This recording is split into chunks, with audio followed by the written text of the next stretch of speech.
getting out of your comfort zone. There's going to be some fear involved. If I fail, I fail. I didn't think I was afraid of anything. Fear will eat you up and spit you out, and you will stay stuck. I will never be a moderate drinker. A little later in life, it really starts to hit you. You cannot stay in the same place and expect growth, expect to move forward. I think that's why people do recover. It's so worth it. I have removed alcohol from my life. You're listening to the Begin Again podcast, where real stories of addiction, recovery, and transformation take center stage. I'm Gary Menkes, and each week we bring you honest conversations with people who chose to stop surviving and start living. These are the stories that remind us healing is possible. No matter where you've been or what you've faced, it's never too late to take your power back. Thanks for being here. Let's begin again. Welcome back to the Begin Again podcast, where we share our stories of those of us who have transformed our lives in sobriety, a community of incredible comeback stories and all the beauty and potential that lies on the other side of alcoholism and addiction. And joining us tonight to share her story, she is certified sobriety coach, self-described New York City mom, wife, badass, which I absolutely love. She's on a mission to help others drop alcohol and get busy living life and a life filled with purpose. She's the host of the Sober New Yorker podcast. She is Melissa McGovern. Melissa, welcome to the show. Hey, Gary, it's so great to be here. Thank you so much for having me on. Oh, great. I'm glad you're here. If we were about a year ago, we've been really close to each other. We're neighbors here on Long Island right now. So it's great to be back with a fellow neighbor there. Yeah, for sure. Either Long Island or the city. When you live in the city, it's nice to have a place to escape to. Absolutely. I say a lot, though, is New York. I lived in New York City for, 12, 15 years. And everything that New York City has to offer and everything that it is, my favorite thing about it is that's where I got sober. It's the sobriety there. It's incredible people. This was going back. I celebrated 19 years a couple of weeks ago. And that first year it's a beautiful year, just walking around when they give you the pamphlets, right? I got a pamphlet. All I had to do was I was able to hang on to the job, go to work, and then go find a meeting and see where I was going that first year. Looking back, it was really incredible. There's 24 hours a day. You can get to an in-person meeting in New York City. Yeah, for sure. I mean, everything is there for you. Even when you get sober, it's there for you when you're not getting sober as well. But then when you make that shift, it's right there for you. Yeah, and I find that being a sober New Yorker, the city has become, I've just appreciated it more as well. I've become more patient. I've become more alive in it. I'll be there 30 years this summer. 30 years I'll be living in Manhattan. I'm not jaded yet, which is amazing. That is amazing. 30 years now. New York City's looking to have you. I like that you said you've become more patient, right? You hear it all the time. I had a girl on a couple of weeks ago, and she grew up in the Rockies in Colorado, and she's Gary. I got sober, and 3 months into sobriety, I was looking over. She's like, wow, look at this beautiful mountain range that I have. She didn't even see it. And that's you're touching upon, right? We don't see what's around. Same thing with me. I started going to the culture of New York City. I started going on those Saturday afternoon matinees and getting some tickets and going to some plays and everything New York City has to offer. But tell us, I was doing some research on you, of course, because Sober New Yorker jumps out of you, and I'm looking forward to connecting with you. I realized you had said you were a gray area for a while and things look great on the outside. And when was it that things maybe the inside started to catch up with you? Yeah, the inside started to catch up to me right before I removed alcohol, honestly. So I quit drinking August of 23. And just to back it up a little bit, right before the pandemic, I had enough of my shit. Fall of 2019. I'd been sober curious for a couple years, really starting to wrap my head around what that would look like. And I bought into the 1 year no beer campaign, Andy Ramage and those guys. And I had the book, and I was making little attempts here and there, 7 days, 16 days, trying to get 28 days, never really could until November 2019. And I had just had it, and I started that program. It was a 90-day, and I was moving along and crushing it. And I got to 4 months. Mm. And on March 12th, 2020, in New York City, like much of the world, but especially in New York, the pandemic took a hold of all of us, and no one knew which end was up. And a part of me said, I want a beer. And I said beer because that really wasn't my drink. I was a wine drinker, Mhm. and I knew I could have just one. And I did that night. But as the pandemic wore on, things eventually ramped up, not right away because they never do. It because I had those 4 months, I was really aware of my habits that they had changed. And as the pandemic wore on, though, we suffered some major loss. My mother-in-law passed away very suddenly. She got cancer and died 10 days later. Oh. And it shook our family. She was the matriarch of our family. That was in July of 21. Mm. A good friend, my best friend in the whole world, my T. Scott, who I moved to New York with in 1995, and he was the man of honor in my wedding and saw both of my kids come into the world. He was a performer. I have a performing background as well. He always struggled with alcohol, and he was living in Ohio at the time. And in the pandemic, he was in and out of some rehabs and halfway house kind of situations. It was hard to really figure out what was going on. And he called in 21 and told me that his liver was Mm. failing. The signs of all the abuse, Mm. combined with the fact that he was HIV positive, was taking a toll on his body. So I knew that he wasn't going to have a long life, but I wasn't sure what that meant. And I think with the death of my mother-in-law and thinking about my friend and what his future would look like, drinking was an escape for me. It was something I could just escape to. And in April of 2022, my friend T. Scott went into the hospital to get the fluid drained from his abdomen, and they discovered he had sepsis and pneumonia. And he never left the hospital. He passed away 6 days later. And it was then and there, when he was in the hospital, that I really got to ask myself, what are you doing? Is this a situation? Do you need to go and fly to Ohio and see what your best friend looks like dying of this disease, this alcohol addiction? Do you need to do this? Is this going to zap you into getting your shit together? And I didn't, because first of all, he was very vain and he would have hated me if I did that. He would have hated it. And I also didn't want that to be the last image in my head of him. I saw him right before the pandemic in 2019 when he was in a healthy place and wasn't drinking. So when he passed away, I was completely gutted, and I did not stop drinking. In fact, it was just the opposite. I remember standing in my kitchen. My daughter was at college. My teenage son was living with us, and I made dinner.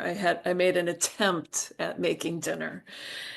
Because when someone dies, when you're going through grief, you still have to do things like make dinner and take out the garbage and feed the cats. And so I made this attempt at making dinner, and it was so bad that I can't even remember what it was. And I turned to my husband and I said, "Can we just order a pizza?"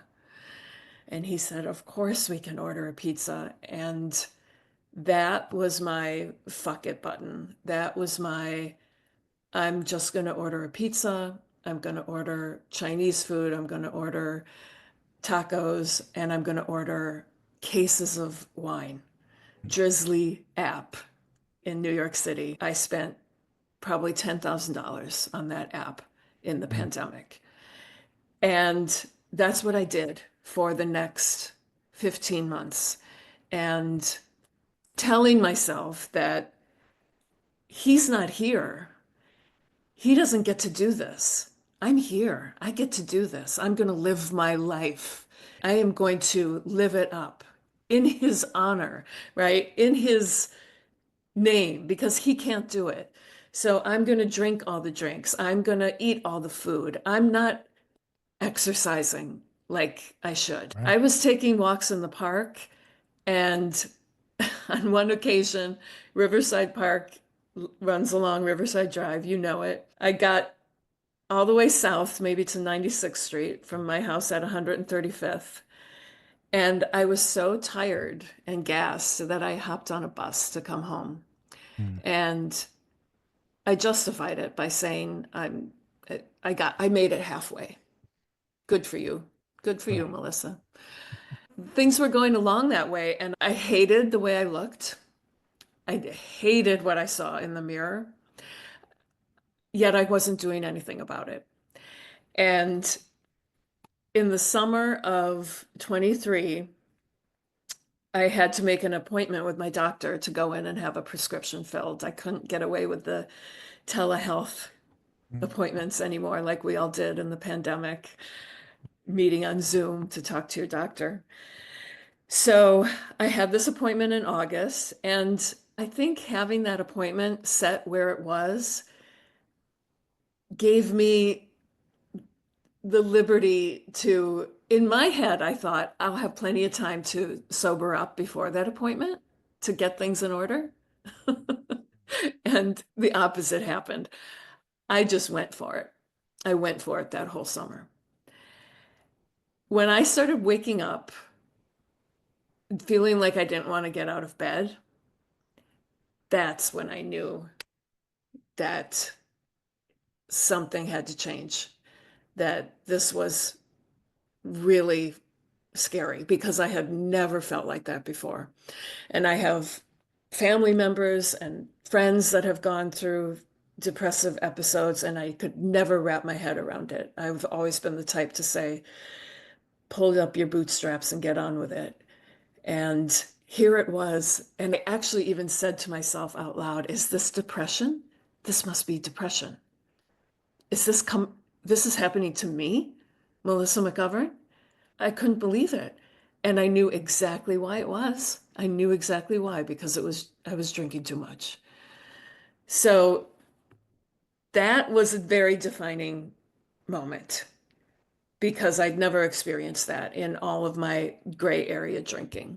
That feeling like maybe I would just stay in bed. And I had a job that I could get away with at the time by doing that. I didn't, but the fact that I was having those thoughts were really scary. sure. You mentioned early, prior to this, prior to 23, starting to escape, right? Escaping from feeling, right? You're dealing some loss, some trauma for sure is starting to hit you. I'm curious though, was there any other times in your life, perhaps upbringing or teens or early on in your life, was there any flags, any red flags as far as how you drank or how perhaps, lack of a better word, acted out prior? Because I hear this story a lot as well, but it's a little more rarer where a little later in life, if you will, that it really starts to hit you. Now, again, we're taking in, like I had just said, and you had just shared with us, some major trauma, put on a sprinkle pile on a global pandemic on top of us. So things are certainly ramping up. Was there red flags though prior to this? 100%. I grew up in the state of Wisconsin.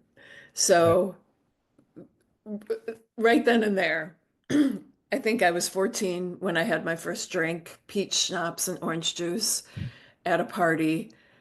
I can't even, it amazes me when people are like, I remember exactly what my first drink was and how I felt. I have no recollection of the actual first drink and the events around it, probably because I got very sick and I don't remember.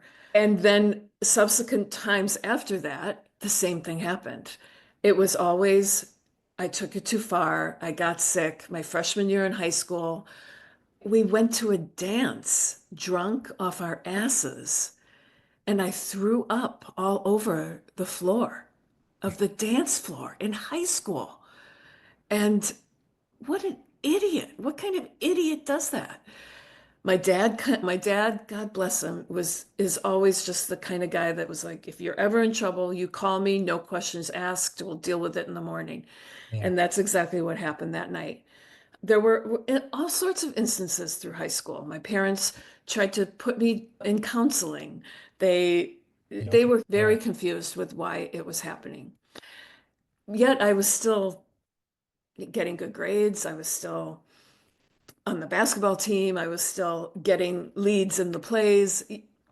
You're still And, thriving. yeah, and the kids I was hanging out with were doing the same damn thing. Going to college, it continued somewhat, but maybe not as much because then the classwork got more rigid. And but then I was a theater major, and theater majors like to party. So it has always been there in some way. And I think I'm 6 feet tall. I'm a very tall woman. I can drink better than a lot of men, Yep. certainly than 95% of the women I know. And I can drink faster. Everything was just extra for me. It was extra. And when I had children, then things slowed down because it's Right. hard to have that kind of life when you're raising young kids. But there were always red flags. And Gary, a part of me has always felt for probably the past 20 years that at some point I would stop drinking, that Okay. I would not go on drinking for the rest of my life, that something would have to give. And I just didn't know when that would be. So that day when I went into my doctor, I told her, I confided in her that was drinking too much. And this is a doctor that has been with me for a while, and she saw liver enzyme spikes years earlier. Mm. And I knew why. Stressful situation with a fam. I knew exactly why. And she would say, take 3 weeks off of drinking, come back and retest, and everything would normalize. And during that 3 weeks, I would feel really good. I'd lose weight. So when I went in to see her this time, I said, I'm drinking too much, and I just need you to know that. And I didn't confess about the depression that I was feeling. I thought, I'm telling her I'm drinking too much. That's enough. And I changed the number on that form. 5 to 7 drinks a week. Are you kidding me? That's a Tuesday. Yeah. So I think I put 25 drinks a week. And she is so amazing, Dr. Carmen Chitu from NYU Langone. I shout her out on every podcast I do. She understood me. She didn't judge me. We talked openly and honestly. And she said, let's not jump to conclusions. Let's take your blood. So we took my blood work. And the next day I got it. And I remember it shows up on your My Chart and I got it on my phone. I was ready to go into work. I was working with a senior citizen at the time, helping her with senior care, and I was in the park right across from her apartment, and I got these numbers that were staggering. And I'm not just talking liver enzymes. Liver enzymes were out of control. That number, those two numbers are usually 5 to 40, AST and ALT. They hover in that range. One was 190 and one was 322, highest they've ever been. I think before that, maybe it was in the low 100s that they've ever gotten to. But it was my cholesterol, it was my blood pressure, it was my A1C, it was my weight, everything. And Right. she put in an email advising me to make drastic behavioral changes, change my diet, start moving my body, try to stop drinking. And there was a shift. It's really like hard to describe. And I hear people talk about giving in or, Surrendering, yeah, giving in, surrendering. surrendering. In that moment, I said to myself, I am not a moderate drinker. I will never be a moderate drinker. I have one glass of wine. I cannot leave a bottle with just one glass of wine out of it. That whole bottle is mine. And then there's usually another bottle that's opened after that. So in that moment, I was like, this is it. This is it. And gives me the chills thinking about it now because Yeah. it was powerful. And I got busy. I started walking like a mad woman in that Riverside Park where my pace was like 18 and a half minutes. After 3 months, it was down to 14 and a half. Yeah. She wanted to see me in 3 months. If I was able to make these changes on my own, she wanted to see me. But that was the other thing. She was going to put me on medication if I couldn't make these changes. Mm. Talking a statin and a blood pressure, and I was borderline diabetic. I Wow. was already pre-diabetic, and I wasn't ready to be full-blown diabetic. I knew I was heavy, heavier than I've ever been. So 3 months of walking, listening to podcasts, Brad McLeod, Sober Oh Motivation, yeah, he's the man. Dave Wilson, One for the Road, anything, audiobooks, Quit Lit. And I started feeling better 10 days in. I had a headache for about 7 days, kind of a dull headache. But I went back to see my doctor 11 weeks to the day. And I walked into her office and I could not wait to see her.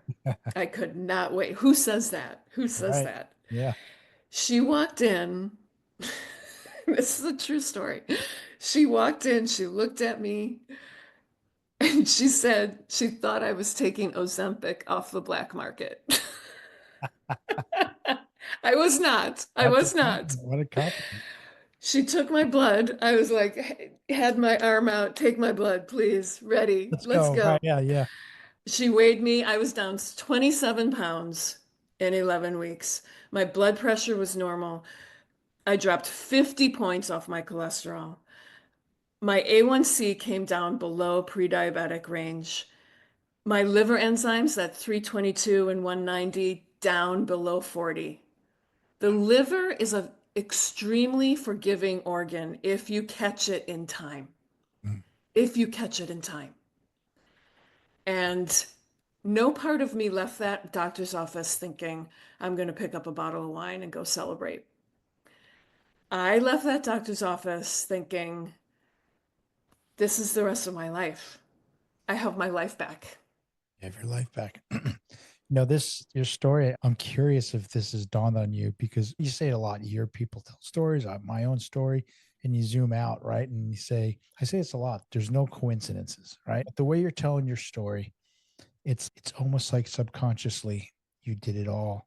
Like you knew you had this doctor's appointment at the end of the summer. You told yourself, oh, whatever you told yourself, but what did you do? You went pedal to the metal. You went after it hard. There in bad shape, clearly probably the worst shape of your life, because Mm-hmm. right from according to you. And you open up, you say 25 drinks. So you're starting to tell on yourself just a little bit, but it's to me, it's right. And I'm going to say stubborn, and that's a compliment as well. You're talking to about probably the most stubborn person you could possibly meet. You're talking to your doctor, and it's clear to me you're asking for help. You're asking Yeah. for help. And you start to call yourself out as well. You have that Mm-hmm. conversation with yourself. You say, I am not a normal drinker. I Yep. don't drink normally. I drink Yep. bottles of wine at a time. So Yep. this all is cascading and it's going somewhere, but look at where it goes. And 11 weeks to the day later, you are charging into that doctor's office a new woman in really Yeah. 11 weeks. Yeah. Has that dawned on you that that's really what was occurring? Like this Yeah. entire summer, the whole thing. Yeah. Hey, everyone, quick break to tell you about Recover. That's RCVR. If you're on this journey of recovery, you already know it's not just about quitting, it's about rebuilding, it's about self discovery and reclaiming your best life. That's exactly why I created Recover, a lifestyle brand built for us, by us, those who have walked through the fire and come out stronger. Head over to recoverbrand.com. That's RCVRbrand.com to grab your recover gear. We wear it as a daily reminder that you're not alone and that your story is just beginning. And because you're part of this community, use Recover20 for 20% off your first order. And wear your story, share the message, and end the stigma. Now back to the show. Definitely. Yeah, it really has.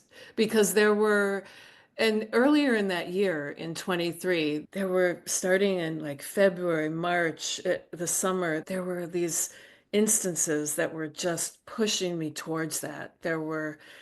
My daughter turned 20 in February of that year. We went down to see her at school in Philadelphia, and we were trying to decide where to go to eat. There was a Mexican restaurant and an Italian restaurant. The Mexican restaurant everyone wanted to go to, they didn't have a bar. They didn't have a bar. Yeah, I get And that. I said, we can't go there. There, we, we can't go. When we got to the Italian restaurant, my son said, wait, I thought we were going to the Mexican restaurant. And my daughter said, we can't go there because there's no drinks for mom. Yeah. I hated that. Yeah. But that was 6 months. And then there were a couple instances with my niece talking about all Aunt Melissa does is sit around and drink. And my daughter was defending me. She likes to have, no one understands. You just want to have a good time. You just are blowing off steam. That's how you relax. And I thought, this isn't good. This is Right. not good. And yeah, that I knew exactly when that doctor's appointment was. And we had a big trip to Wisconsin in July.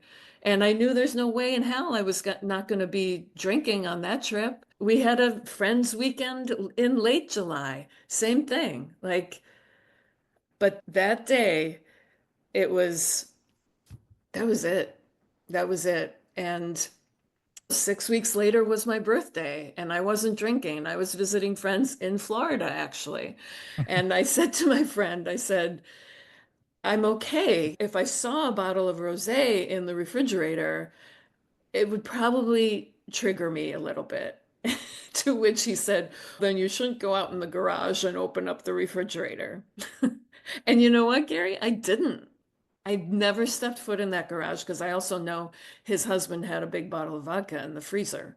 And I knew that boundary, I had to have that in place at 6 weeks because I did not, this was really precious to me. I really, and it has remained precious. And it has remained the best decision I have ever made.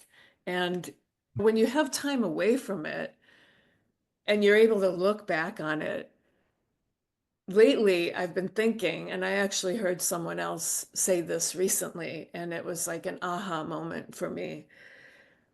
What it does over time, any kind of addiction or something you're just depending too much on, it chips away at your confidence. It chips Totally. away at who you are. And but you don't know it because it's so subtle. It's so minute until you don't realize it, until you've had so much time away from it that you realize, God, who was that woman? The 6 months leading up to me ditching the booze. Like, I don't even, I can't even, I'm so far removed from that woman now. And the confidence that I feel now is so much more authentic and real and different. And I've always considered myself a confident woman, but this is another level. This is another level that comes when you can honestly say, I don't need to drink alcohol. Yeah. I do not need this because there's a whole lot of really great stuff that is happening in my life that would never have happened if I was still drinking. I like that you just said that because for me, I didn't, not until I was in sobriety and I started working on myself that I realized how low self-esteem I really had. It was I masked it so bad, so well that I was tricking myself. I said this is completely repetitive. I say this probably every pod, I don't know why it comes up, but fear, right? The word fear comes up on when you're doing the work. And I didn't think I was afraid of anything. I went out that way. Like, I don't think you would have thought I was afraid of anything either. And I started doing work on myself and I realized I'm afraid of everything. I'm afraid of what Yeah. this is going to think of me. What I'm afraid of this person. I'm afraid of what I'm not good enough. All of it. I didn't realize it, just like you had said. And for me, until I started doing the work on myself and yes, I stopped drinking and then I started to see, wow, I need a lot of work here. This Yeah. person is a lot of work, but I also love what you said too about the authenticity, right? The just being real with yourself. It's just so much easier being real with all of your colleagues and everything in everyday life, right? It's Yeah. incredible. And you as well. The best thing ever happened to me. Like, not even close. Like, of course, my family and having children is the most proudest moments of my life, and being a dad Right. and a husband, of course. But none of that occurs if I don't clean my life up. If No. I don't stop. None of it. And I love that through all that you've been through this time, and I love that you charge back into the doctor's office 11 weeks later. But what I really love even more is that you are still right there. You're like, there's no way I'm not going back to that old Melissa. What's next? So I can't wait to hear. Take us from here. This is August. No, I'm sorry. This is right. August 2020. August 23. Yeah. We're going on close to 2 years, but It'll not be that, 2 years. what happens now? Because now let me ask you, did you grow up as a girl? You wanted to be a sobriety coach? I don't think so. Did you think when you were in high school in Wisconsin, No, you have no. a But podcast and you'd be called the Sober New Yorker? Tell us from there. What happens oh my God, the on that Sober 11 New week? Yorker, that came about. You follow all these Instagram accounts, these sober Instagram accounts, and you think, oh my God, these people are living out loud and they're just going for it. And I thought, could I do that someday? Would I be able to do that someday? And about 5 months into my sobriety, January of 24, early in the morning, like 5 in the morning, and I had a whole list of possible names. And I took to Instagram and I typed in the Sober New Yorker. And look, I'm saying the accent, the Sober New Yorker. Who got And it was available. I couldn't believe it. I couldn't believe it. So I threw a picture up, maybe a couple words, and then I left it. it? Mhm. And because I'm a boomer, if you will. Not quite that old, but I had no idea that you can't just really start a profile and then leave it because the algorithm picks it up and it sends it to people that know you from your other Right, personal Instagram. right. So a friend texts me a screenshot and she says, "Is this you?" And I said, "Ah, wow, we're doing this thing now. Yeah, Okay." I said, "Yeah." And actually, it was this friend that texted me, knew that before the pandemic, I was given this thing, the old freshman try. And so it couldn't have been a better friend to text me. And I said, "You want to be my first follower?" And she said, "Yeah." And so I got back to filling out the bio and I really leaned into it. And then from there, yeah, sober coaching. I once it all moved out of the way, this huge block in my life, it was an open road and I could say, what do I want to do? And I've always been the type of person that people would call and say, I'm stuck in a bind. What do I do? yeah, Hey, Melissa, this has happened. What's your advice? I've always been that person.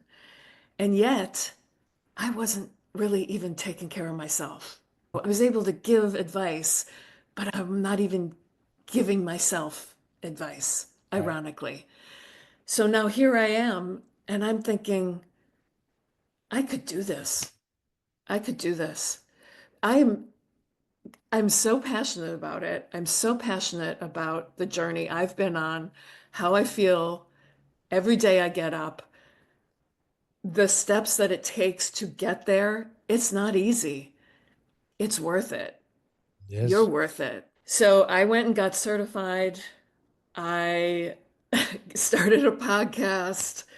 I basically got, you want to talk about fear?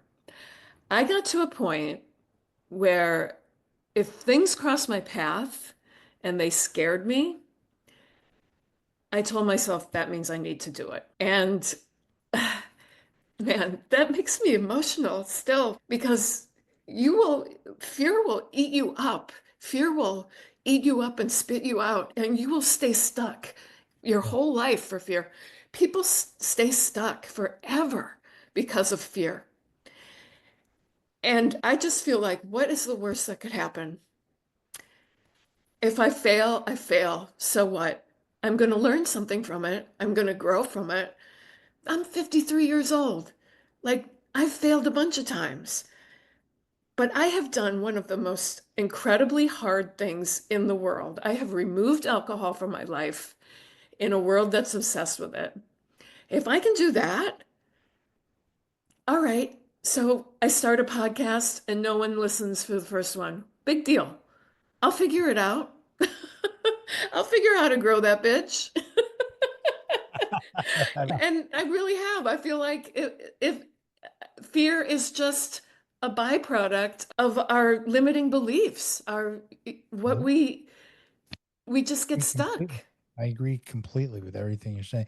You said a few things here too, which it's dawning on me, which it's I think it's how I live my life in a way, actually. It's but I love that. I was one of those people too. But hey man, I'm just living life all banged up and going through life drunk and stoned, but I'm living, I'm free, I'm living life, like you had said before. Yeah. Now I'm living life, but the perception is completely different. Or the fuck it's listen, you and I both we're professionals at the fuck it, let's go. Fuck it. You know what?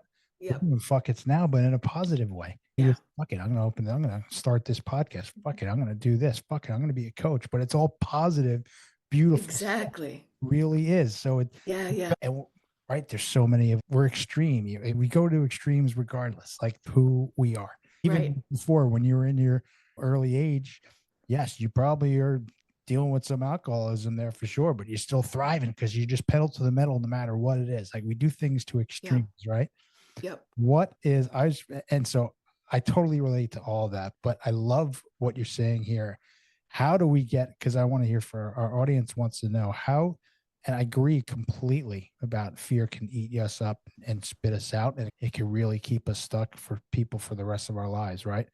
This podcast, same thing as you. I was like, you know what? I don't know. Mhm. I don't even know what the word podcast really means, but I'm start it. Sounds Mhm. fun. Episode 10 is going to be better than episode 1. Episode Mhm. 20 is going to be better than 10. But you talk about being unstuck. What's the message? How do we get unstuck? How do you get unstuck? You tell yourself that it's time to make a move, that you cannot stay in the same place and expect growth. You cannot stay in the same place and expect to move forward. And I view it like this. We owe it to ourselves to feel, to know what it feels like to be firing on all cylinders. And if you're stuck, there's no firing going on. There's No spark. complacency. Yeah, there's no spark. And let me tell you, like a lot of people live their lives like that. And maybe even a lot of people live their lives at 70, 80% capability, cylinders firing. That's fine. I probably was at some point. I feel like, don't you owe it to yourself to give it a try to feel like what it feels like to be 100%? Yeah. And that means moving out all of these limiting beliefs of, but I can't, what am I going to do at weddings? How am I going to watch the game? When my buddies go to the bar, what am I going to say? I got a guy right now listening to my podcast, a good friend. He says, I'm cutting back, but it's really still hard for me with my buddies. Right. My husband says it's going to be even harder 6 feet under. That is a true fact. That is a Like if you are stuck, something has to change. And the only way something has to change is if you get out of your comfort zone. Getting out of your comfort zone is going to be, there's going to be some fear involved. There's going to be fear involved and grasping it. And just what's the worst that could happen? What's the worst that could happen? I was using your friend as that example, right? There's a lot there, right? Because it is hard. It's difficult, right? It's like you said, it's so worth it. I think that's why people do recover outlet. I think that's why there is podcasts and there's pages on Instagram and social media that for me, there was one way and everyone knows I got sober in AA and I love AA. I'm still very active in it, but I don't care how you get here. If you need to be here, like awesome. There's Yeah. all these sober curious. I never heard what that term even meant. And recover out loud. I never even heard the term. Now here I am, a part of the community, and it's the most incredible community of people that I've ever Yeah. met, and I continue to meet. But like your friend, that he's having trouble going with his buddies. For me, it's when you have that conversation. At least that's what I did 19 years ago. It's like, what do you want to do? I don't want to do this anymore. Like I can't do Right. this anymore. Some of us ask God, God, please help me. I can't, I don't want to live this way anymore. You didn't want to get out of bed. There's all different levels to it. There's all different verses of it, if you will. But now here you are, and I say this too, but this is a repetitive, but this is a beautiful repetition that I say I'm on podcasts is because the people, and you do a podcast as well, the people we get to meet, we flip the script on life.